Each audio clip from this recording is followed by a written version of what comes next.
Со Богородица стоиме под крстот.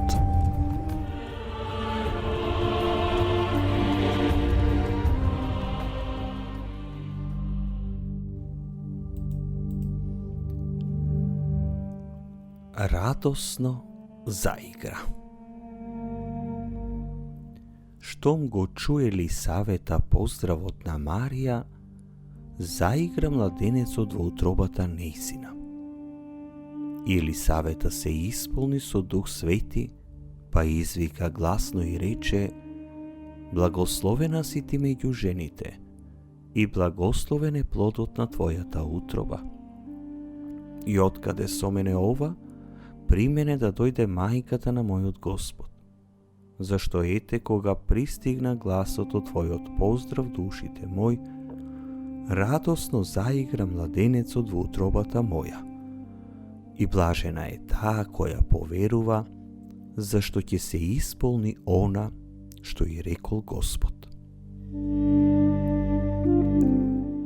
Додека нашата блажена мајка стоеше пред крстот на својот син, имаше 3 долги часа да размислува за сите моќни моменти и искуства од неговиот земен живот. Може би со нејзините мисли се врати на почетокот, кога Свети Иван Крстител сведочи за Исус од утробата на Елисавета. Свети Иван го почувствува присуството на Спасителот на светот. Тој не можеше целосно да го разбере ова таинство со својот ум, но го разбра таинството во својот дух. Од радост тој заигра. Ова не беше намерен одговор од негова страна, тоа беше вдахновение од Светиот Дух. Тој го доби овој дар на радост и одговори од внатрешноста на утробата. Елисавета ја почувствува таа радост и ја искажа на Богородица, но и на сите нас. Додека нашата блажена мајка гледаше на својот распнат син, радоста од тој момент, доживеена пред многу години, ќе и донесе мир и утеха. Отецот не го напушти својот син на крстот. Како би можел? Како може Отецот и Светиот Дух да отсуствуваат од овој момент?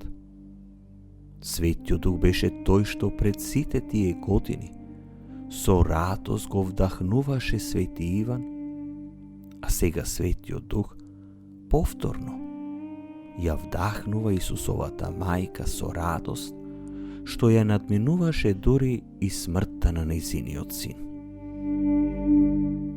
Додека Пресвета Богородица го гледаше својот распнат син, нејзината радост произлегува од едноставниот факт што таа гледаше во својот син. Таа ја виде неговата божествена душа под превезот на крв и рани. И покрај ужасот на распнување, радоста на неговото воплутување никогаш не можеше да се избрише.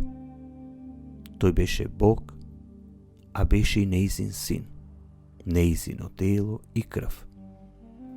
Каква радост, каков благослов, каков дар. Размислете денес на фактот дека Бог е секогаш присутен со вас, без разлика низ што поминувате во животот. Дури и среде најголемите страдања Бог е присутен. За неговото присуство треба да се радуваме. Ова радост засенува се и со се што ќе се сретнеме во животот.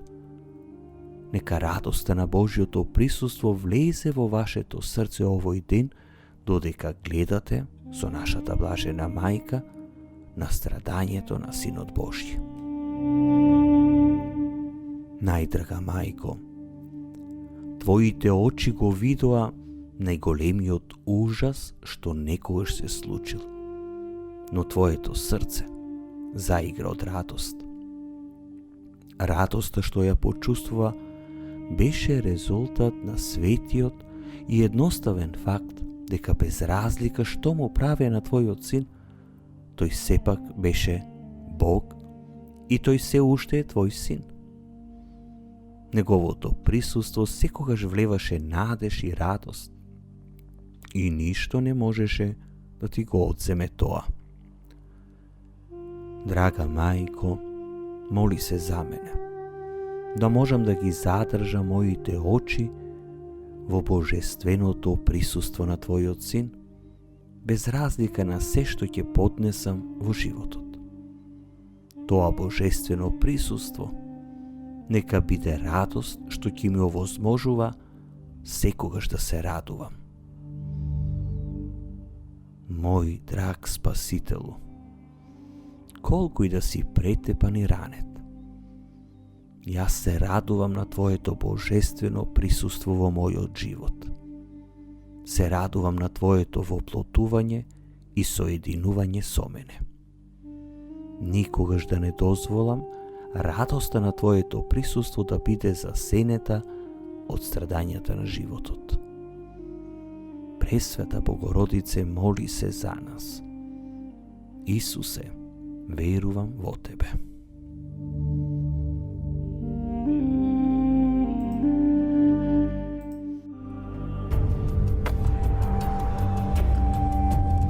Со Богородица стоиме под крстот.